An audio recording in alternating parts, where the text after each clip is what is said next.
আমি এখন আছি কক্সবাজার ফিশারি ঘাট। জেলেরা সমুদ্রে যে মাছ ধরে সব এই ঘাটে নিয়ে আসে এবং এটি বাংলাদেশের সবচেয়ে বড় ফিশারি ঘাট।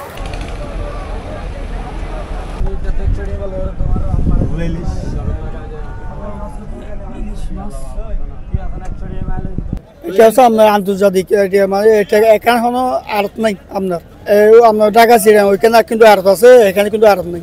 সো ভিউয়ার্স, অন্য সব ঘাটে কিন্তু আড়ত আছে বা ওইখানে কিন্তু মাছগুলো কিন্তু সংরক্ষণ করার ব্যবস্থা আছে, বাট এই ফিশারি ঘাটে কিন্তু কোনো আড়ত নাই এবং যে কেউ ঘাটে মাছ নিয়ে এসে বিক্রি করতে পারে। হ্যাঁ, আমরা ট্রলার থেকে মাছ কিনি, হচ্ছে যে আপনার ওই ট্রলার তো মাছ ধরতে যায়, ঠিক আছে, ওরা একদিন পর দুদিন পর আসার পরে আমরা ট্রলারটা যখন আসে এখানে আমরা উঠার পরে ওদের থেকে কত টাকা দিয়ে বিক্রি করবে জিজ্ঞেস করার মধ্যে দামাদারের মধ্যে যে তো কমের মধ্যে নিতে পারে এতই ভালো আর কি। মনে করেন মাঝে মধ্যে একটু বেশিও আয় হয়, মাঝে মধ্যে একটু কমও হয়, এরকম আর কি। আপনার আমরা এই মাছগুলো নিয়ে এসে আবার বিক্রি করি এখানে। হ্যাঁ, আবার বিক্রি করি, ওদের থেকে আমরা কিনি, ওরা এখানে ধরতে যায় যে ওদের থেকে আমরা নিই, আমাদের থেকে আমরা এখানে এসে বিক্রি করি, এখানে আমার থেকে অন্য আর পার্টিরা নেই আর কি।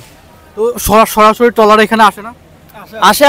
আসে আপনার আসলেও মনে করেন যাদের বুড়ের মালিক, এখানে ট্রলারের মালিক যদি হয় এখানে নুনিয়াচাটার বা কক্সবাজারের যদি হয়, অবশ্যই ওরা এখানে এসে এগুলো মাছগুলো বিক্রি করে। আপনার অন্য ঘাটের হলে এখানে এসে বিক্রি করতে পারবে না?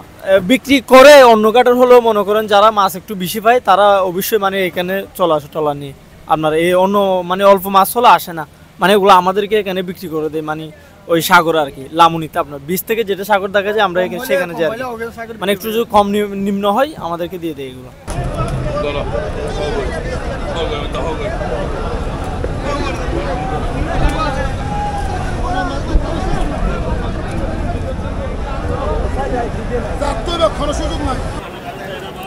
ভাই এই মাছগুলো কি নিলাম হিসেবে বিক্রি করে না কেজি হিসেবে? না, পিস হিসাবে। পিস হিসেবে কত করে পিস? ছোটগুলা 200 টাকা, বড়গুলা প্রায় 1000-এর উপরে। ভাই আমার একটু বলুন তো, ইলিশ মাছগুলো কিভাবে বিক্রি করেন? কেমন খুচরা বিক্রি করি যে খুচরা বিক্রি করেন? এগুলো পিস থেকে কেজি হিসাবে? কেজি মাপা। কেজি কত করে? কেজি 700 টাকা। 700 টাকা কেজি। এগুলো এক একটা নতুন কত করে হবে? তিনটে 1200 গ্রাম। এগুলো ললিপপ মাছ? হ্যাঁ, এটা ললিপপ। আর এটা হলো স্মল কাটল ফিশ। হ্যাঁ, স্মল কাটল ফিশ। এটা স্মল কাটল ফিশ। আর এটা হলো স্কুইড।